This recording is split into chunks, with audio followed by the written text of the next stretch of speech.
And I want to thank also Assistant Secretary General Chiari for his briefing. The United States commends Eli Sharabi for his courage and for joining us today to provide searing firsthand testimony to the depravity of Hamas. Thank you, Eli. Eli, I offer you our sincere condolences on the unspeakable loss you have suffered of your wife, Lian, and daughters, Noya and Yahel, as well as your brother, Yossi. May their memories be a blessing. The United States condemns Hamas in the strongest terms for these heinous murders. Your presence here in the face of the tragedy you have experienced is moving. Your brave testimony here is one of too many stories. On October 7th, 2023, Hamas brutally massacred almost 1,200 people. President Trump has been clear.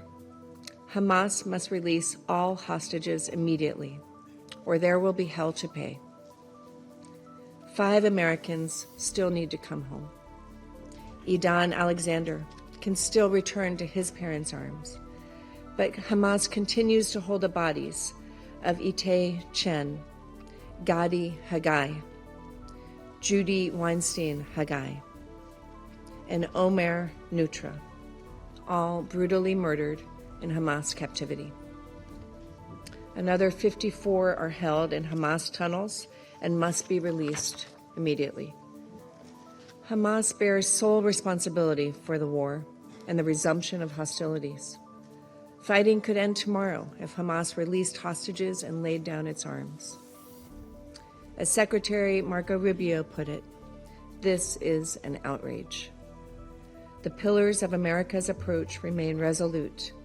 Stand with Israel, stand for peace.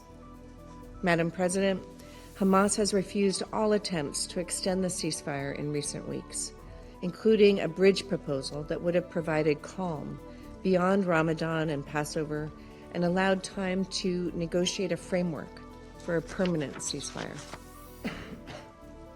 Madam President and colleagues, it has now been 530 days since Hamas started this horrific conflict, one that has upended so many lives and caused such immense suffering. We must recognize Hamas's savagery for what it is, the acts of a terrorist organization that purposefully committed the worst massacre of Jews since the Holocaust. It was Hamas that engaged in sexual violence.